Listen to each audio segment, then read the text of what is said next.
kunci keberhasilan dakwah Nabi Muhammad di Mekah. Dibuka halaman 28. Di sini, Bu. Ora urusan lo pi, jolo pi. Ora ikhlas blas. Baik, sampai di mari. Sudah semua? Sekarang dibaca dulu 3 poin ini. Respon tantangan dan keberhasilan di buku itu.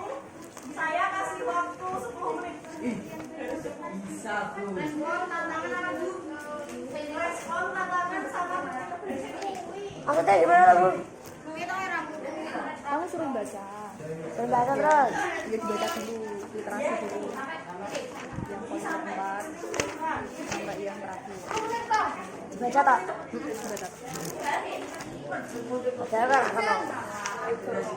Masyarakat Mekah terhadap dakwah Nabi Muhammad Shallallahu Alaihi Wasallam. Nah, pada umumnya orang kafir itu tidak senang akan ajaran yang dibawa oleh Nabi Muhammad Shallallahu Alaihi Wasallam. Salah seorang tokoh masyarakat Quraisy yang selalu menghalangi gerakan dakwah Nabi Muhammad yaitu Abu Lahab. Abu Lahab itu siapanya Nabi Muhammad? Paman. Sebenarnya ada 2 paman yang menolak dakwah Nabi Muhammad, yaitu Abu Lahab dan Abu Thalib. Jahal. Kira apa Thalib? Sofyan. Salah. Abu Jahal. Itu Abu Lahab dan Abu Thalib. Beliau berdua itu menolak ajaran dakwah Nabi Muhammad, tetapi cara menolaknya yang berbeda. Kalau Abu Lahab itu menolaknya dengan cara Kekerasan. memberi penghinaan dengan cara yang kasar, bahkan mengancam Nabi untuk membunuh Nabi Muhammad. Sedangkan penolakan yang dilakukan oleh Abu Thalib itu penolakan yang halus. Bahkan Abu Thalib itu mendukung dakwah Nabi, membiarkan dakwah Nabi, tidak mengancam seperti Abu Lahab. Terus ia mulai menghasut masyarakat Arab Quraisy supaya membenci Nabi Muhammad dan Islam oleh kaum kafir Quraisy untuk tidak menyebarkan ajaran Islam. Selanjutnya yaitu suatu ketika Abu Thalib itu membujuk Nabi Muhammad agar menghentikan dakwahnya, namun permohonan pamannya tidak dikabulkan. Mendengar perkataan dan tekad Nabi Muhammad untuk terus berjuang, Abu Thalib kemudian menyerahkan sepenuhnya kepada Nabi Muhammad. Nah, ketika itu Nabi Abu Thalib itu juga menyuruh Nabi Muhammad untuk tidak menyebarkan agama Islam, tetapi Nabi Muhammad tetap berdakwah. Setelah itu, setelah gagal melakukan tekanan kepada Nabi Muhammad, Abu Thalib pemimpin Quraisy mengutus siapa? Utbah bin, nah itu sebagai utusan dari kaum kafir Quraisy untuk membujuk Nabi untuk menghentikan dakwahnya. Nabi itu diiming-imingi oleh 3 hal. Yang pertama, kekayaan. Yang kedua, wanita. Dan yang ketiga, wanita. Namun Nabi Muhammad tetap menolak dengan tegas. Nah, banyak hambatan, gangguan, dan ancaman yang berlangsung ketika Nabi Muhammad itu berdakwah di Mekah. Lalu Nabi Muhammad memerintahkan pengikutnya untuk hijrah ke Habsyi. Habsyi itu sama dengan Ethiopia. Jadi Nabi Muhammad memerintahkan pengikutnya untuk hijrah ke Habsyi.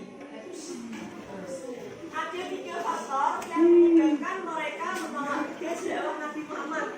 Faktor yang pertama apa? Ketakutan. Bilangnya status sosial. Yang kedua yang lahir.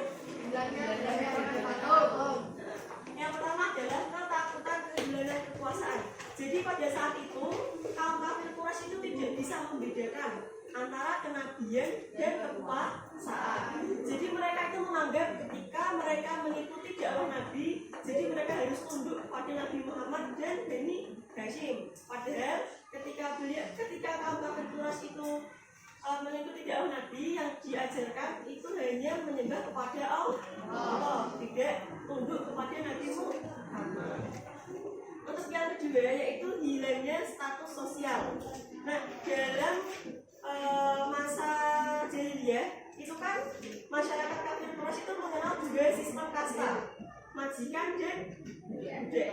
Nah, mereka itu tidak suka ketika derajat mereka itu disamakan dengan budak. Jadi pada saat itu sedangkan Nabi Muhammad datang itu mengajarkan akan menghargai kesetaraan derajat. Jadi yang membedakan antara manusia satu dengan manusia yang lain itu hanya keimanan dan ketakwaan. Untuk yang selanjutnya yaitu hilangnya perdagangan patung. Dulu itu kan masyarakat kafir Quraisy bermata pencarian sebagai pembuat patung. Nah, pada saat itu ketika ajaran Nabi datang membawa ajaran tauhid, si kaum kafir Quraisy itu takut akan kehilangan mata pencahariannya sebagai pembuat patung. Sedangkan Nabi Muhammad itu hanya mengajarkan hanya semata-mata untuk menyembah kepada Allah. Lanjut ya. Yang selanjutnya yaitu tantangan dakwah Nabi Muhammad. Ada banyak tantangan yang dihadapi Nabi Muhammad ketika berdakwah di Mekah. Yang pertama apa?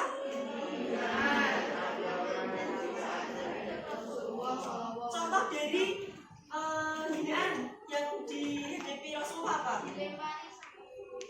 Ada lagi? Iya. Terus ada lagi yang lain? Dilempari kotor? Meletakkan diri di depan motornya. Nah, yang kedua yaitu penghinaan, ancaman dan siksaan terhadap pengikut Rasulullah.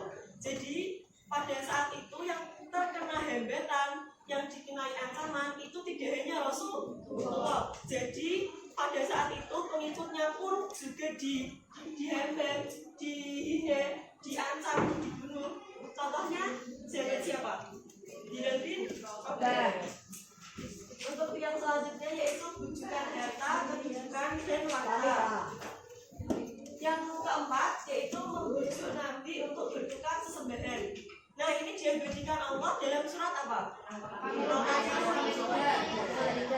Ayat 1 sampai itu yang 1 sampai 6 ya. Selanjutnya yaitu merajuk dan menghasut Abu Thalib. Nah, kan kaum kafir Quraisy itu juga menghasut Abu Thalib untuk menghentikan dakwah Nabi Muhammad. Tapi Nabi Muhammad tetap tegas menolaknya untuk terus berdakwah.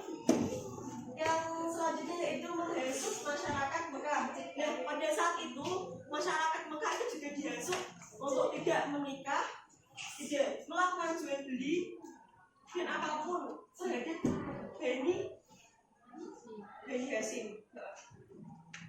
Selanjutnya yaitu pengasingan dan pemboikotan Bani Hasyim dan Bani Muthalib.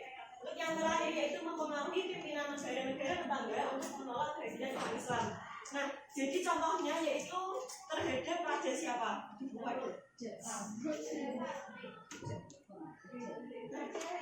Raja Habsyi. Nah, kaum kafir Quraisy itu membujuk Raja Habsyi ketika Nabi nanti hijrah ke Habsyi itu untuk ditolak. Namun Raja Habsyi gimana tanggapannya? Menolak dan akan memberi jaminan keamanan. Ada yang ditanyakan dulu sampai sini? Tidak ya. Sekarang yang terakhir yaitu kunci keberhasilan dakwah Nabi Muhammad di Mekah. Yang pertama yaitu harus sabar. Kalau Nabi nggak sabar, dakwah di Mekah tidak akan berhasil. Untuk yang kedua yaitu kegigihan dan keuletan. Yang ketiga berakidah yang benar dan kuat. Nah, ini kunci dari keberhasilan Nabi yang paling utama yaitu berakidah yang benar dan kuat. Yang keempat yaitu akhlak terpuji dan menjauhi kemungkaran. Yang terakhir kesetaraan derajat. Sampai sini ada yang mau ditanyain? Sekarang kita main game. Game saya mungkin.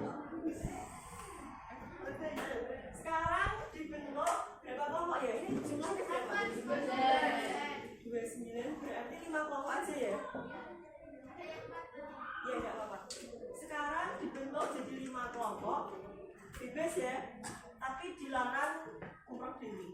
Ya, sekarang berkumpul menjadi 5 kelompok. Silakan. Ada yang 5, ada yang 4, ada yang 6, ada 5 kelompok. Ya, silakan cepat.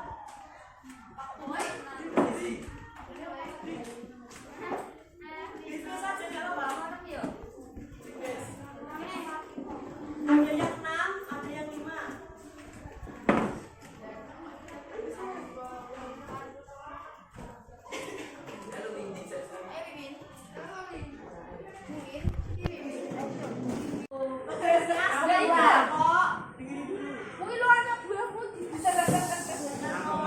Tugasnya setiap kelompok membuat 3 soal uraian. Bukan isi yang singkat ya, tapi uraian. Waktunya 5 menit. Nanti misalnya pertanyaan ini di rolling, jadi yang jawab kelompok lain. Paham? Sekarang kita kasih waktu 5 menit untuk membuat pertanyaan. Ditulis dalam selembar kertas. Berarti dalam soal. Soalnya 1, 2. Soalnya 3. Dikasih jawabannya, Bu. Tidak usah. Soal aja. Jadi selembar kertas.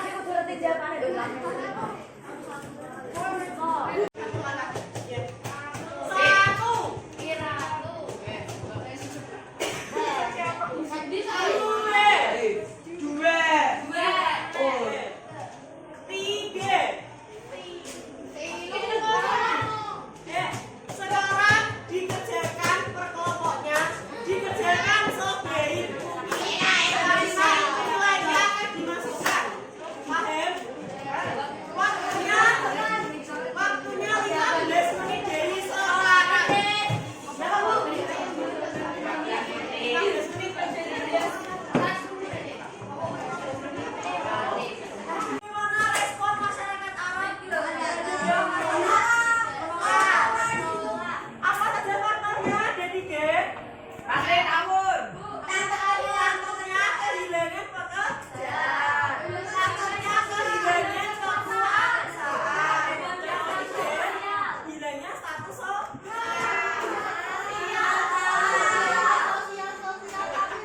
Ada 8 tantangan. Ada ancaman. Terus gangguan hambatan ada proses dan pengikutnya. Terus ada ketiga data dan waktu. Ada 8 tadi. Terus nanti keberhasilan tadi apa aja? Sabar, ruwet, gigi, berakhlak yang kuat dan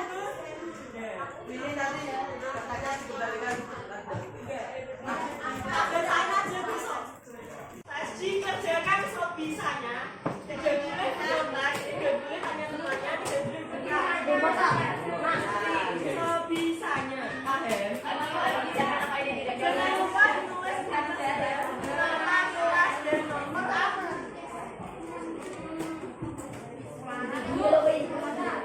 Allahumma amin. Kita akhiri dengan bacaan hamdalah bersama.